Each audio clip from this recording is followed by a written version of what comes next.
So now you go to the right side of the website. Pretty woman. She's a West Point graduate, incidentally. Yes, she's married also. Yes, she did the dirty act with him. She's married to a radiologist, but she's a West Point graduate. They were in the military. She was the biographer. So I asked, with her picture, was it her or Benghazi? That's number one. So underneath it is a story I dug up on the lie of amnesty for illegals, where it was written by a man named Costin. It says the Simpson-Mazzoli Act was a big lie.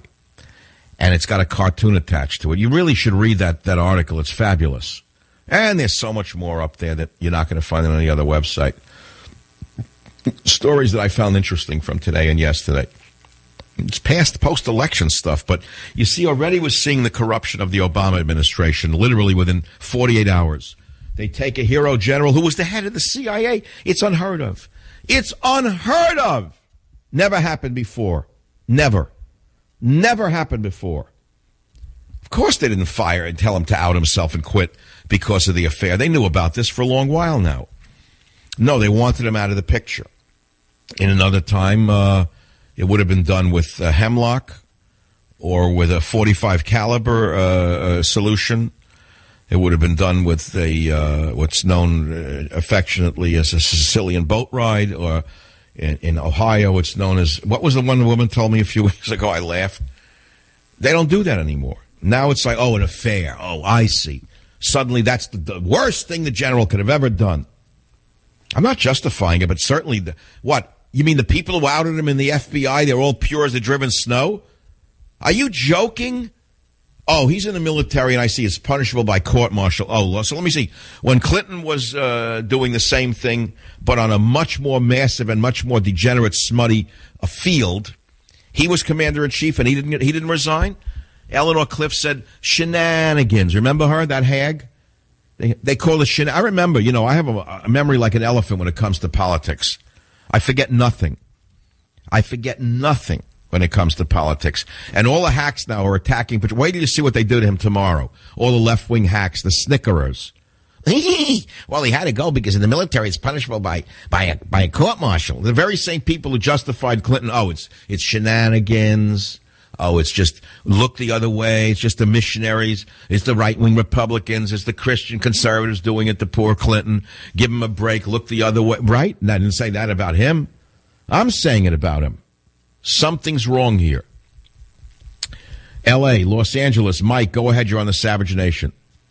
Yeah, Mike. To add to the point of Petraeus being his character being destroyed by the Obama political machine, here's another fact for you.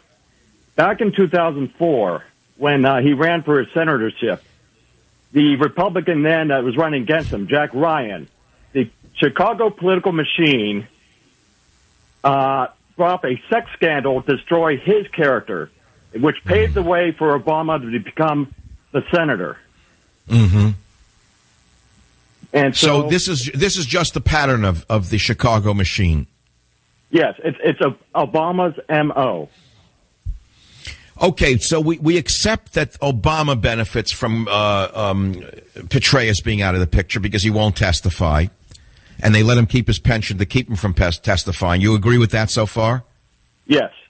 Okay, they let him retire honorably in a way. They dishonor him, but he gets an honorable discharge by keeping his pension, and he doesn't get tried with a court-martial. They let him walk away with the pension. Do you agree with my assessment that the Republicans were consulted on this and were also glad to get rid of Petraeus because they didn't want him as a candidate? Possibly. Possibly. We don't know that.